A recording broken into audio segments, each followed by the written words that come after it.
There's the question.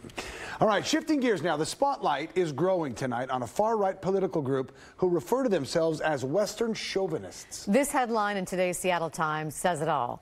The article talks about how members of the Proud Boys frequently attend explosive protests in Portland.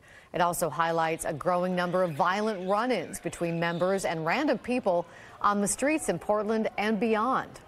KGW's Maggie Vespa joins us now. And Maggie, these guys have told us before they're defending free speech. Chris, Laurel, that's what they've said to us at those protests. But on social media pages and on their website, they write they want to abolish prisons, give everyone a gun, and venerate the housewife. They also write, quote, being proud of Western culture today is like being a crippled black lesbian communist in 1953.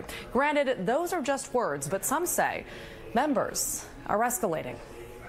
Some of these individuals, if they weren't violent, like I'd almost feel bad for them because they sound like complete fools. Tim Ledwith knew who the Proud Boys were before June 8th. He never expected to interact with any of them beyond social media. But police confirmed that day 2 known members of the group punched Ledwith in the face on Northeast Broadway. Ledwith says the men were riding around in a pickup truck, pointing at people and yelling things like "build the wall." He says he yelled back an obscene comment about the president. And that escalated to them calling me homophobic slurs, to which I said, "F off," you know, and then all of a sudden I'm punched in the face. Ledwith says they also threatened his pregnant ex-wife. One of the men's mugshots, Tusitala Tosi, sits at the top of today's Seattle Times profile on the Proud Boys. On Twitter, the group shows this video of a member punching a protester. They also describe themselves as Western chauvinists who refuse to apologize for creating the modern world. The Southern Poverty Law Center defines them as a designated hate group who promote misogynistic anti-Muslim rhetoric.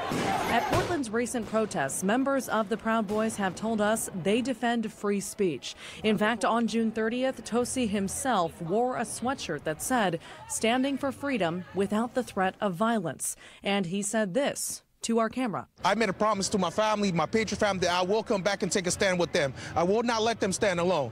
And if I have to die next to my family, to my brothers and my sister that's standing up for freedom in America, I will have to. Staff at the Western State Center, a group aimed at promoting equality, say vague claims like that are a dangerous distraction.